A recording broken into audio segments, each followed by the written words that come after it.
Hello guys, मेरा नाम है सुमित जोशी और आप देख रहे हैं बीकेजे इन्वेस्टमेंट्स। आज की वीडियो के अंदर हम सीखने वाले हैं trading psychology.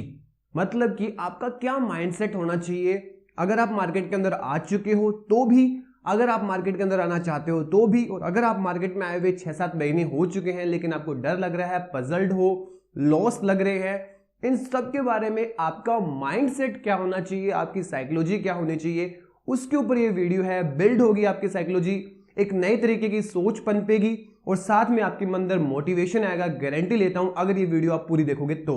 First of all आपको एक चीज समझनी पड़ेगी और जाननी पड़ेगी और अपनी आत्मा के अंदर बिठानी पड़ेगी कि share market is not a quick money business.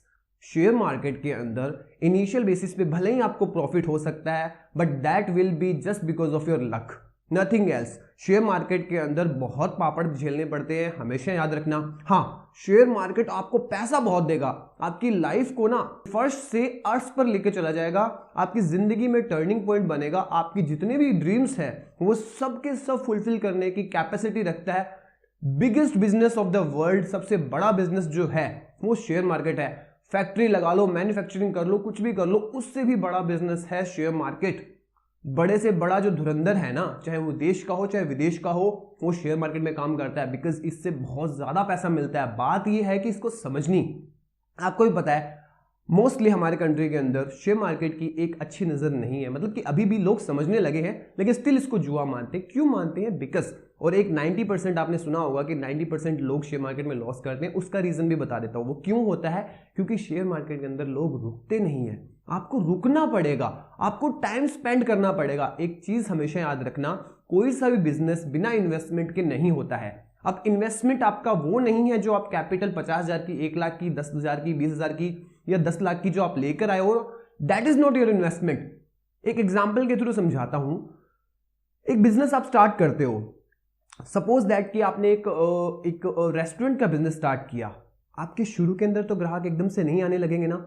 शुरू के अंदर आपको रेंट भी अपनी जेब से देना पड़ेगा, जो आपने लेबर लगा रखी है, कुक लगा रखा है, उसके पैसे भी आपको जेब से भरने पड़ेंगे। जो आपने इंटीरियर लगा रखा है उसके पैसे भी आपको जेब से भरने पड़ेंगे। और डेली का जो सामान, क्योंकि खाना बनाने का सामान है, आपको पहले प्रिपेयर करके रखना पड़ता है, प्रेपरेशंस करके रखनी पड़ती है। वो खाना अगर नहीं बनता, आपके कस्टमर्स नहीं आए तो वो खराब होगा, उसकी भी कॉस्ट आपको शुरू में झेलनी पड़ती है। आपको कम से कम 6-7 महीने, साल भर तक का बैकअप लेके चलना पड़ता है कि हाँ यार, साल भर तक की मेरी इनकम नहीं होगी तो मेरा रेंट यहाँ से एडजस्ट होगा, मेरी लेबर का जो सैलरी है वो यहाँ से एडजस्ट होगा, और जो डेली का मेरा जो रॉ मटेरियल्स लग रहे हैं वो मेरे यहाँ से एडजस्ट होंगे। उसके बाद धीरे धीरे बिजनेस स्टार्ट होता है ना, गुडविल बनती है, कस्टमर्स आना शुरू करते हैं, उनको अच्छा लगता है।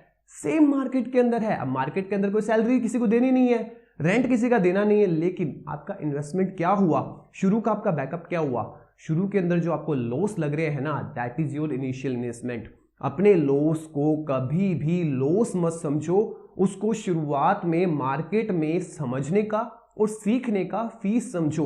ये समझो कि मैं अभी सीख रहा हूं। आप अगर तैयारी करते हो किसी भी जॉब की, किसी भी कॉलेज में हो, कोई भी बड़ा कोर्स सीख रहे हो, तो आपको फीस देनी पड़ती है ना। रहने के लिए, कन्वेंस के लिए आपको हॉस्टल या फिर रूम या फ्लैट का रेंट देना पड़ता है ना।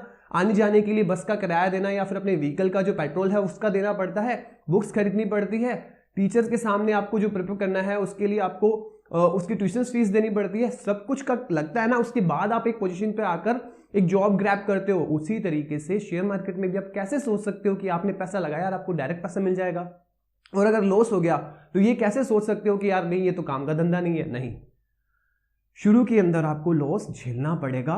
बस बात ये आती है कि हमें लॉस कम झेलना है। उसके अंदर हमारे 3 चीजें काम आती है। ओवर ट्रेडिंग से बचना, हमेशा स्टॉप लॉस का यूज करना, और स्टार्टिंग फेज के अंदर कम कैपिटल का यूज करना। हमेशा जब भी आप मार्केट के अंदर अगर आप नए हो, अपनी कैपिटल को कम रखो। भले ही आपके पास 10 लाख रुपए हैं, लेकिन अकाउंट के अंदर डायरेक्ट 2 लाख रुपए डाल के मत आओ। अकाउंट के अंदर 30, 40, 50 हजार रुपए रखो, क्योंकि आप अभी इमोशनली वीक हो। क्या होता है ना कि हम इंसान हैं, ह्यूमंस हैं, हमें इमोशंस है। अगर लॉस लगेगा तो हमारा मन करेगा कि यार आज की आज इसको वापस से कवर करें। हम क्या करेंगे? दोबारा ट्रेड लेंगे। साइकोलॉजी ऑलरेडी डिस्टर्ब्ड है हमारी। दोबारा ट्रेड हम सिर्फ ढूंढ रहे हैं, बना नहीं है। उसको लेंगे, उसको काटने की कोशिश करेंगे, फिर लेंगे। ओवर ट्रेडिंग होगा। जहां 5,000 का नुकसान एक दिन का हुआ था, वहीं 50,000 का नुकसान करके बैठ जाएंगे। 3-4 दिन तक दिमाग खराब रहेगा, किसी को बताने लायक रहेंगे नहीं, और अगर पैसे उधार लिए हुए हैं तो वो उसका और झंझट। तो आपको इनिशियल बेसिस पे कम कैपिटल यूज करनी है, स्टॉप लॉस लगाना जितना जल्दी समझ जाओगे, कुछ लोग स्टॉप लॉस लगाते नहीं है क्योंकि मार्केट यूं चलता है ना, यूं यूं यूं यूं यूं यूं यूं या फिर यूं चलता है ना, तो कभी भी एकदम से ऐसे नहीं आता है। तो कुछ लोग इसलिए स्टॉप लॉस नहीं लगाते कि यार नीचे जाके वापस ऊपर आएगा, मेरा कवर हो जाएगा। बहुत बड़ी और बहुत फुलिश एक्ट है ये। बिना स्टॉप लॉस के अगर आप काम करके, अगर आपको एक बार अकाउंट 5,000 माइनस में दिख के वापस 2,000 में प्लस में दिख गया, उसका कोई फायदा नहीं है। That is proper Gamble. वो आपने शेयर मार्केट में पैसा नहीं कमाया है, आपने सिर्फ एक होप रखी, आपका लक चल गया, मार्केट ने रिवर्स मार दिया, आपको प्रॉफिट बन गया, लेकिन आपने एक लेजिट ट्रेड नहीं लिया है। तो आपको हमेशा स्टॉप लॉस लगाना पड़ेगा। तो हमेशा ध्यान रखिए इस बात का। और अगर आपको शुरू के फेज में लॉस होते हैं तो उसे झेलना सीखो, कम लॉस झेलना सीखो, कम पॉइंट्स पर लेना सीखो। इंट्राडे के अंदर डायरेक्ट मत घुसो, चार्ट को समझो, क्या होता है प्राइस एक्शन, सपोर्ट रेसिस्टेंस क्या होता है। कुछ लोग मैंने ऐसे देखे हैं जो बिना चार्ट को समझे या बिना चार्ट को देखे भी ट्रेड लेते हैं। उसने कहा कि हाँ यार अभी ईवी प्रोडक्ट्स के अंदर बहुत तेजी आ रही है, कोई भी ईवी शेयर खरीद ले, अभी फार्मा में तेजी आ रही है, कोई भी फार्मा शेयर खरीद ले। ऐसे नहीं है। आप पर्टिकुलर कोई शेयर खरीदे तो उसके बारे में जानो तो सही, उसकी बैलेंस शीट तो देखो, उसके जो एसेट्स एंड लायबिलिटीज है उसको तो देखो, उसका जो प्रॉफिट स्टेटमेंट है वो तो देखो, कैसे वो प्रॉफिट अपना बांटता है, क्या कर रहा है मार्केट में, उसकी गुडविल कैसी है। सब कुछ देखने के बाद इन्वेस्टमेंट होता है। ऐसे ही नहीं कि किसी ने बोला और ले लिया। ट्रेडिंग के अंदर भी सेम है, चार्ट को समझो तो सही। किसी ने बोल दिया कॉल पुट लेने के लिए, आपने ले लिया, ऐसे थोड़ी ना होता है। सीखना पड़ेगा। मान के चलो कम से कम 1 साल आपको सिर्फ और सिर्फ मार्केट को समझने में लगेगा। कितना भी बड़ा धुरंधर हो, कितना भी तेज दिमाग का हो, 6 महीने के अंदर शेयर मार्केट में पारंगत नहीं हो सकता है। हो सकता है 6 महीने तक उसको लगातार प्रॉफिट लगे, लेकिन उसको लॉस भी लगेंगे, और जब लॉस लगने स्टार्ट होंगे ना, दिमाग की बैंड बज जाएगी, मार्केट छोड़ने का मन करेगा। मैंने बहुत से अपने साथी ऐसे देखे हैं जिन्होंने शुरू में पैसे कमा लिए, लेकिन 3-4 महीने के बाद जब उनको लॉस लगना शुरू हुआ, इमोशंस को कंट्रोल कर नहीं पाए, ओवर ट्रेड किया, कैपिटल पूरी वाइप कर दी, 3-4 लाख रुपए नीचे आ गए, ये कह के शेयर मार्केट को छोड़ दिया कि नहीं यार शेयर मार्केट तो जुआ है। जुआ नहीं है, आपको करना नहीं आ रहा है। आपने कोई फर्दर बिजनेस स्टार्ट किया, 6 महीने अगर वो नहीं चला तो क्या दुकान बंद करके छोड़ दोगे क्या? फिर तो मतलब ही नहीं है, आपने मेहनत तो की ही नहीं है। इसके अंदर आपकी इसकी मेहनत है। जब तक आप इसको समझाओगे नहीं कि मुझे कहाँ रुकना है, तब तक कुछ नहीं हो सकता। आपको एक ट्रेड से लॉस में एग्जिट करना भी आना चाहिए। आप उसमें सिर्फ होप करके बैठे रहो कि ये वापस आएगा, मेरे पैसे कोस्ट टू कोस्ट आ जाएंगे, मैं निकाल दूंगा, नहीं होगा। आ भी गया तो उसका कोई तुक नहीं है। दोबारा जब ट्रेड लोगे वही होप रहेगी, उस दिन गंदी तरीके से मरोगे। तो ये चीजें आपको ध्यान में रखनी पड़ेगी। इनिशियल फेज में आए हो, धीरे धीरे टाइम दो मार्केट को। एक दिन में करोड़पति बनने की मत सोचो।